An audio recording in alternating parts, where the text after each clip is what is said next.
I'll tell you what, technology sometimes, guys. Thanks for rejoining us. Hopefully it doesn't snap on us this time, but again, It might. Chase Shields, Kyle Cheslock, we are obviously the lead tool here. Comment below, questions, anything like that. We'd love to hear from you. Give us a like, follow us on Facebook. We're also on Instagram, Twitter, all at the lead tool. What? My ugly mug got a lot of likes. Did it? Really quickly. When I was crashing your webinar. Yeah, right before this we had a webinar on a slightly different topic, but we pumped that out on social media too, which you can find all that stuff on all of our various channels that we're at. So, before I keep plugging us, our topic today, we kind of brush on it a little bit, and a lot of the things that we talk about, but but it's not as direct. Exactly. We're going to focus on it today, and that's the buying experience, right? How easy is it? Well, it's not easy to buy from you. It's not really. It's not the buying experience as much as it's just like, would you actually buy from yourself? Yeah. Like, because no one thinks about how they want to buy. We don't think about ourselves as consumers, right? Yeah. Everyone thinks like, oh yeah, I'm a business owner.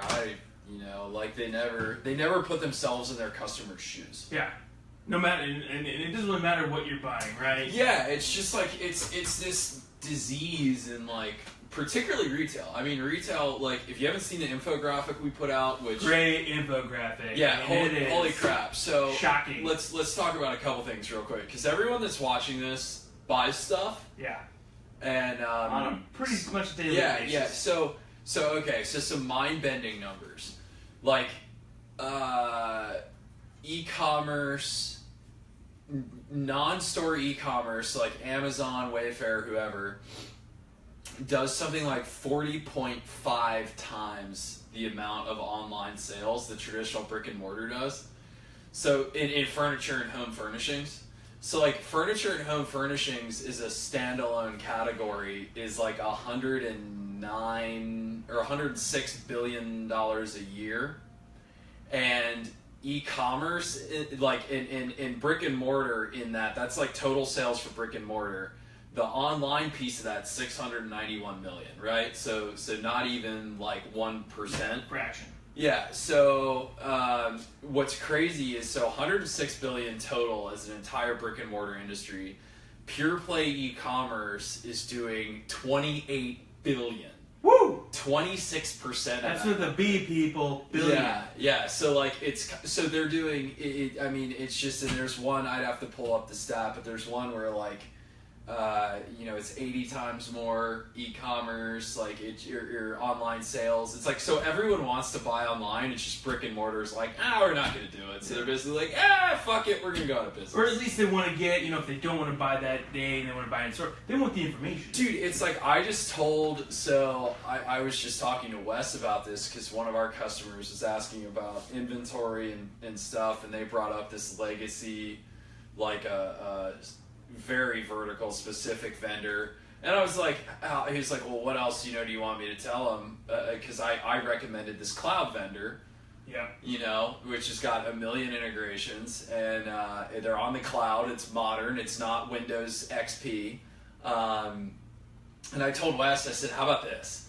I was like, they have e-commerce integrations, and e-commerce is the best lead gen that brick and mortar can get. The best. So it's like, so just tell them that this other like Windows server, whatever bullshit that's going to be in your warehouse, they have nothing for e-commerce. Oh, and by the way, they're going to charge you several $1,000s just to be able to integrate. Right. Like, no disrespect, but like get into the 2000s at least. Oh, at least. At least. Like, you don't even have to be in the 2010s. I'm just saying, get into the 2000s. Step it up a little bit. I mean, it's vendors. So I digress. Yeah. So that's what I'm talking about, because the same people who produce that kind of shit software are buying things on Amazon. But they're like, we don't need to do it. We'll just. It's like this whole idea that like as a company you can just like you can make it hard on your customers. Yeah. You don't have to improve. It's just gonna keep coming back. You don't have any other options. It's the notion that you don't have to improve for your customers. So really, like, let's think about what was the last thing you bought.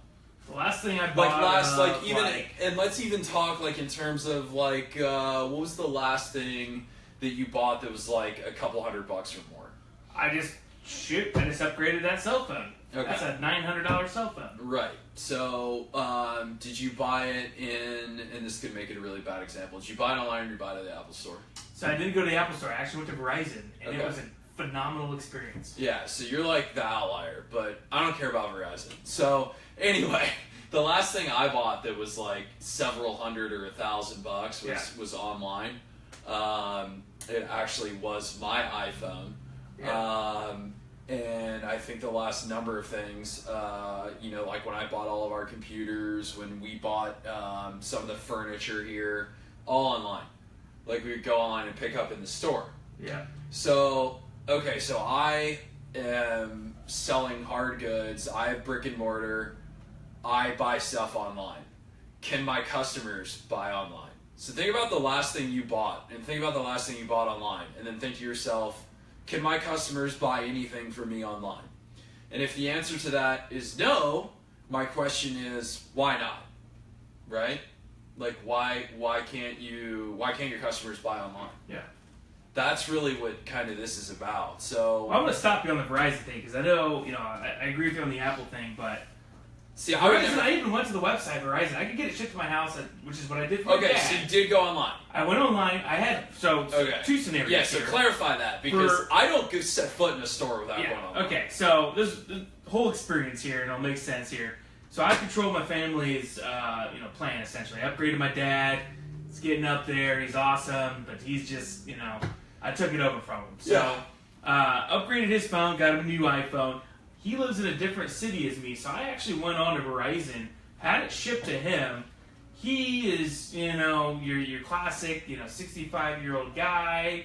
Obviously didn't grow up with technology, but it was so easy for him to set up from a flip phone to an iPhone. He did it himself. Yeah. Now, on the flip side for me, I didn't, I could have had it delivered to my house, but I went online, I priced it out, I saw if they had any specials, right? Then I went into the store, which is, down the street because I wanted to pick it up that day. They had it in stock. Which and I again, already lead tried it out. gen. There's your lead gen gen. with because I'm a I knew classic it was in consumer. stock. Yep. Second biggest I knew it was in reason. stock. Second biggest reason people come to the store behind touching and feeling the item by a very large margin is they can pick it up stock. today. You want it So today. that's why I did it. So I moved, down to the Verizon store. I was greeted. Actually, they opened the door for me.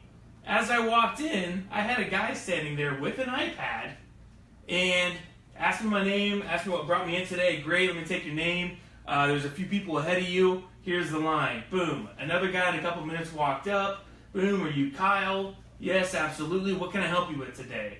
So they not only just checked me in, another guy, wasn't even the guy that checked me in with his iPad, came over to me, asked me what I needed help with. I already told him I did the research. I know what phone I got. That's He the knows sales it's in process. stock. We talk about sales process Exactly. a lot. That's, Already knows it. And he's like, great, awesome. What's your phone number? They looked my account up right on the back for me. They went in the back, took out the iPhone, opened it up. I plugged in my Apple ID, and I was out the door. And I paid on the iPad. But the I big, gave him my credit card, and because there's taxes and Right. fees and all that bullshit. But yeah. so I it's- paid. They swiped it on the iPad, and I was out in less than an hour. So that's like the biggest thing, though, right? Is like, so think about like the thing that triggered the in-store visit there was the fact Online. that the inventory was online. Which again, like, so think through how you buy stuff, and does your business stack up to that? Yeah. I think that that's the big thing to think about is like, would you actually be buying from you? Because no one thinks about that. Like, there's No. this massive disconnect between how people behave as consumers and how they behave as business owners. And it is, in large part, very confined in a lot of ways to retail. Yeah, and I think you should be looking at one and the same, right? Like, just because you're a business owner or just because you're in a management position doesn't change the fact that you're also a consumer. So why does that change when I come into work to serve my consumers? And granted, you may have, great customer service, always asking if somebody needs help, but that's not really customer service. That's kind of a cop out or bullshit way around it, and everybody does it. Well, every but salesperson, you're not helping them. like, what the hell are you like? If you don't ask people if they need help, like, what the hell are you doing? Yeah. I mean, it's kind of like it's just like this whole thing, that the whole idea that your behavior in the office and outside of the office is different. It's like people are excusing themselves Yeah. from having to do their jobs. They're excusing themselves from having to service their customers, and it's just like this is what is going to wipe out brick and mortar, the crappy brick and mortar players who aren't doing any of this and think that they just, like the people that we get occasionally on the phone, yeah, well, I've been doing it this way for 30 years. Cool. See you in another 30 years. Like, they're not thinking long game. What was they're thinking short game. What was that stat that you came out with, or whatever it was, about the likelihood of somebody purchasing an additional item in store once you get them in there? Oh, so Lowe's. So first of all, of Lowe's online sales, 60% of them pick up in the store. Of the people who pick up in the store that buy online, 40% of them, almost half, buy additional items in the store. Boom. So That's more lead gen. More lead gen. So it's my just point- like, what the hell? So that Verizon story doesn't end there. So after I get that phone and upgrade, and he gives me that stuff. He proceeds to tell me something that they didn't even. It was to this store. It wasn't even online that I heard about. This iPad special, and I already have an iPad, so I didn't take him up on it. But You're like, nah. Oh, not even. I was like, man, like I literally sit there for probably a couple of minutes, just kind of thinking, like, man, that's like I'm stealing the iPad at that price and that discount simply for coming in and upgrading the phone that I knew that I found online that I wanted, and I ended up not taking it because I'd have like 2 iPads at that point. Right. I'm fine with that. I could have gifted it to Oh, what the hell, somebody, whatever. what the But fuck's wrong with me? yeah, Duh. but. Yeah, no, you're But right. coming back to it, and I'm also not an accessories guy, so I don't buy any accessories. But Yeah. that's so the point is that that's an opportunity for you to sell an additional item, upsell a particular product, or whatever it may be. So yeah, But that never would have happened if Verizon didn't have an online way for me to see if it was in stock to go visit. Yeah. Otherwise, I would have just ordered it online. yeah, exactly. So here's like the moral of the story from that, really, for those of you out there who aren't too busy to get new business, for those of you who aren't just I'm busy, who With actually activity who, and not productivity. yeah, who actually care about like growing and servicing customers. E-commerce gives you access to customers you wouldn't otherwise have, and drive foot traffic. Not only the you ones that are wouldn't going to otherwise have. buy online, Yeah, but the ones that visit your store. So, I mean, like, it's yeah. a hell of an opportunity. If I have to It's come, the time we live in. if I have to come to your store to see what you have, or I have to come to see what you carry, if I have to come to your store to see like what's in stock, if I have to do any of that, like I'm just not doing it. Yeah. Like I'm not I can coming go to your Home store. Depot. I can go to Lowe's and I can get that. Yeah, Like, why? Like why? There's no excuse now. You can go to Shopify for $50. Right. And get it up there. And so Like, there's no no excuse. there's no real like so I guess again like I want everyone maybe we should have a moment of silence to think about would you buy from yourself? I mean I can say unequivocally, like I know even for us, like eat our own dog food, like we sell software the way I buy it.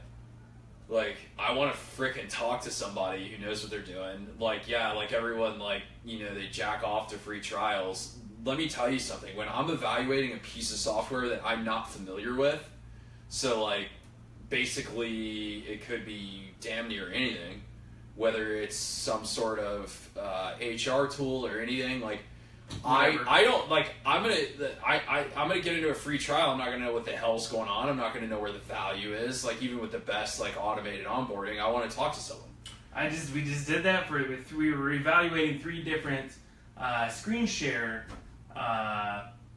softwares, if you will, that we don't currently use. We just did this last week. Yeah, And it's the same way, right? So one had just like a free version that's very basic, and the other 2 had like a couple of trials or whatnot. but you want to talk to like a product expert. So the point is, like I'm in there and I'm tech savvy guy, right? Grew up with it in my hand, but getting in there, I don't know the ins and the outs of the program. I don't know, the how to make it better, how to work the way I want it to work. yeah, how I don't to know test any of it. that stuff, and I'm clicking and plugging and asking questions. I can get the basics, but You I always- had to reach out to them to get webinars set up so I could get more education right. on how to use so it. you knew what the hell you were doing. Yeah. You knew how to benchmark it. So like we eat There's our little things about each of those products that I liked and I didn't like, and I found some of them out on my own. But yeah, holistically, I could have made a completely wrong decision.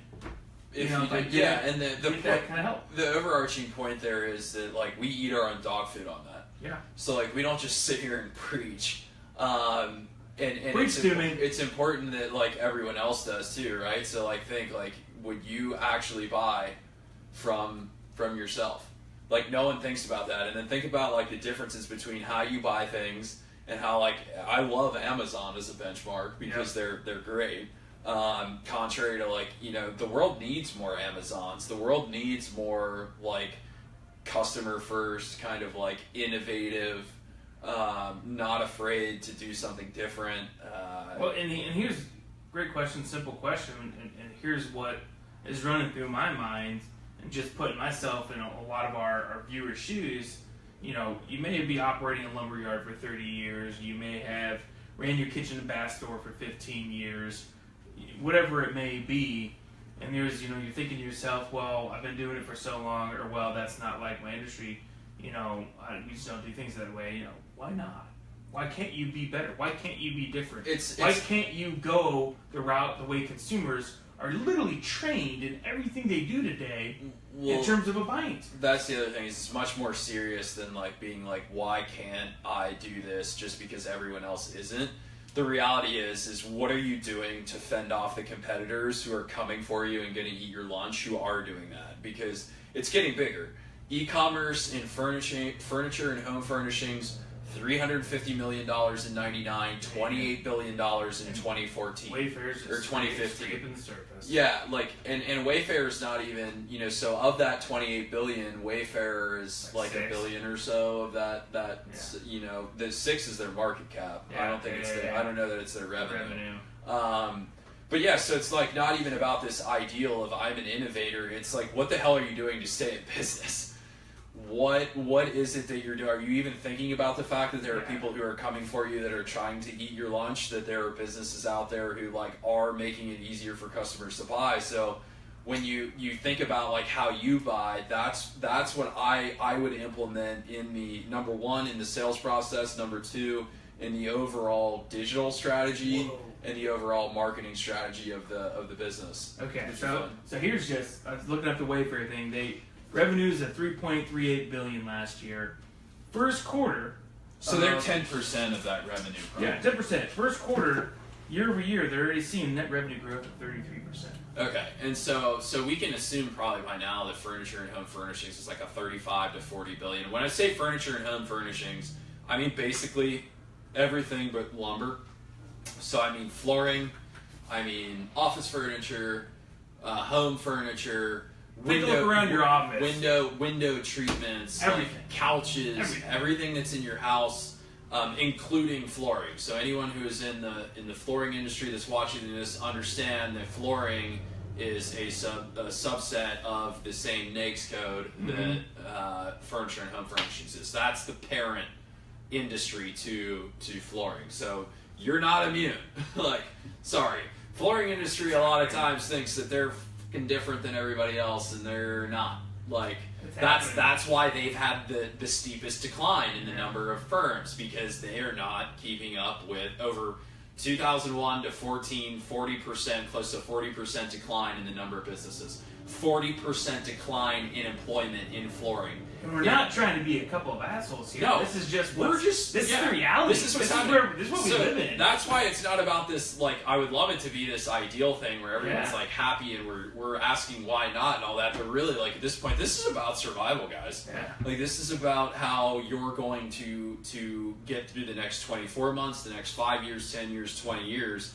We'd love nothing more for that 50-year company to be 100-year company. Yeah, but the reality is that a lot of people have their heads up their asses and they're just not willing to do it. I mean, we saw it. We were in the 50s. There were like 50 lumber yards inside 275 in Cincinnati. Yeah. And a couple left. There's like 4. Yeah. One of them was ours. Just all started changing with the rise of technology and computers, particularly the late 90s, early 2000s. Like, everything started changing, and now it's exponential, right? So every year that passes, it just the distance between those who aren't doing anything, the ones that gets harder to catch up. exponentially harder. Well, and so I guess, in addition to thinking about what did you last buy, is it, does your business's sale process map to your purchasing process as a consumer or a customer of other businesses? And if there's a discrepancy there, or if you're sitting there saying, these guys don't know what the hell they're talking about, my response to you is like, why is there a discrepancy? Why? I mean, we're just sitting here like stating facts, but really think through in your head, why do I want to buy this way and I'm not giving people the option to buy this way?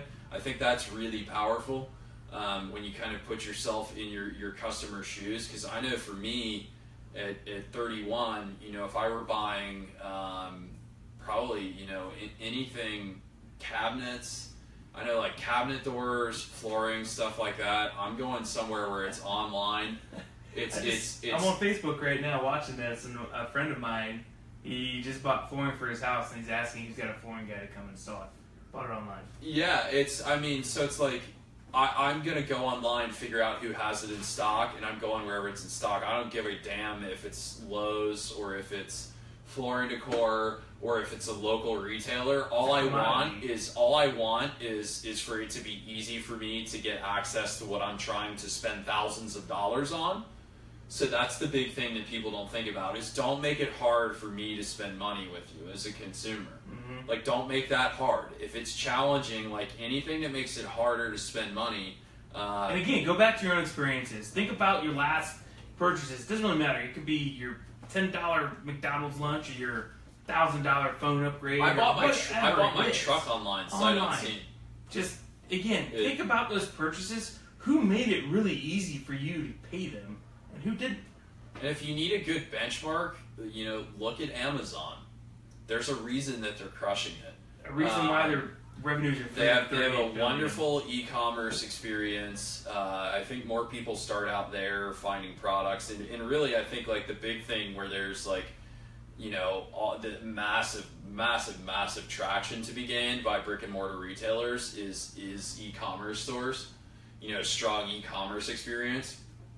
Buy it online, pick it up in the store. Don't forget, a lot of people will come into the store, they'll look at something, and then they'll complete the transaction online. Yeah. That's really important to remember. And yeah, like, in a lot of cases, we're talking about, you've got to have a measure, you've got to have all this stuff done, you've got to have an on-site visit, you've got to have CAD renderings, you've got to have a designer come out. But, like, remember, it's easiest for consumers to start online because that's where they are, and allow them to finish there too. Because if you send a designer out on site, and they might not have mobile POS or an e-signature or whatever, at least give your customer the option to finish the transaction online. It's just easier for them. It's easier for you. It's just, again, it's making it like it's easier for you to get your money if they can type it in, if they can click a link and go to a payment page and like enter their payment info from their iPhone. That's easier for them than coming back to your store. So no one, and the good thing here is like literally no one in brick and mortar retail is doing this at all. Yeah. Like online sales in total brick and mortar online sales, I can actually tell you exactly what they are. It's like the discrepancy. So e-commerce is only 8% of total retail trade as of 2015, and it's like the largest portion of that. So of that 8% of all of the total e-commerce sales, like just all together, like 67% of those e-commerce sales are non-store, no brick and mortar, online only. So no one in brick and mortar, my message here basically is no one in brick and mortar is even bothering with e-commerce, which is suicidal because this number is going to keep going up. E-commerce is projected to cross 10% of total retail. I think it was this year. Yeah. I think. It's gaining like 1% a year, damn near. And the worst thing you can do, and let's say, just to tie all this together, the worst thing you can do, if you think about would you buy it from yourself, and the answer is no, or the answer is maybe, but it's not an unequivocal yes, the worst thing you can do is say, hey, I'll wait till December because that's when our year ends, or I'll wait till December because that's downtime. You gotta act now. Speed is your best friend, and remember, time. Like there's a saying in sales: time kills deals. Speed kills. Speed kills your competitors, and if you're not fast, if you sit and wait, by December, I'm willing to bet somebody else will be in a full blown recession at that point. More than likely, I would say. We won't know it yet. It won't be till mid next year when they have 6 months of data, but everything's slowing down. So then you're gonna be like, well, I don't have money. Well, then it's like the time to invest and the time to really make this work is now. And the good thing about a lot of these processes that can smooth out the buying process, like mobile payment processing, not having to wait for a carbon paper invoice or some garbage like that. Square is free. Shopify's got one now. Square's got an online store too, free. Shopify starts free and then goes to like $49. They have a POS system. They got mobile payments now. They can link you into all of the other e-commerce sites. I'm trying to think of. I know there's Amazon. I know they'll push it to Google. So for a very low amount of money, you can capture many more sales than you would have captured prior. So the margin on those, like your effort, your cost of acquisition is what we call it here, is very low. And the ROI is very high. And the good news is why this is so freaking awesome is that no one is doing this. So if you're watching this and you execute on this, I assure no one in your area, I would be willing to bet, is even bothering, with things like mobile payment, with things like an integrated omnichannel experience. So having, an e-commerce site or displaying your inventory, all that stuff. It's really it's almost like, damn, I should start a lumberyard, what the hell, the opportunity, because you can just destroy it because so much of the business is being done online. Everything. So much business is being done online. Everything. And no one, so much is being done by non-store, having the facilities, the advantage, and no one's bothering to do it. Huge advantage. Yeah, it just, Walmart just figured that out, and that's going to be the biggest competitor to Amazon there is, which that's a rabbit hole we can go down, but... Yeah, and there are people who think that Amazon's going to take Walmart out. Yeah. I think Amazon's going to take Kroger out. And time will tell. I think... But it's not out of the realm of possibility. Yeah, because no one's bothering, it's so easy. This is not... I think I said this on one of our last podcasts. This is not rocket science. It's not hard. It's just looking around at what's going on in the world. How do people want to buy? Well, e-commerce has grown by a factor of freaking 100x or something like that. So roughly 100x since 98. Call it 75 times the size. So it's okay, so we know people want to buy online. Yeah. So we've got this store. Where do we gotta go? What can we do to get them what they need while they're online, and then get them into the store? And figure that out. It's kind of like moving from marketing emails to marketing on Facebook Messenger. No one opens emails. Yeah, and again, we talk about it. So you're just trading attention, right? They used to come in and walk by your door. Now they're coming by your website. Yeah, that's their way of walking by your door. Yeah. That's their way of walking through your showroom. So trading attention. So the moral of the story, because I know we're running on 30 minutes here. The moral of the story is go out, get a Shopify or Square e-commerce site, and kick everyone's ass. Just go out and do it. Kick their ass. Yeah, because you will. You can be a small town, big city, doesn't matter. You do this, you will kick some ass. Ain't care. Ain't mad. You'll kick some ass. Yeah, you really will. You'll crush it. So, you got anything else? That's all I got. That's it. That's all I got. But go out there and kill it. Follow us, like us, DM us, message us. Whatever. All of our social channels: Facebook, Twitter, Instagram. I always want to say LinkedIn when I'm thinking of Instagram, but yeah, Instagram. Check us out. Our stories are pretty funny. But this will also be up on all of our podcasts, SoundCloud, iTunes. Check it out. The Lead Tool. Thanks for joining us, guys. We'll be back next Wednesday. Thank you. Have a great day. Go fucking kill it, please.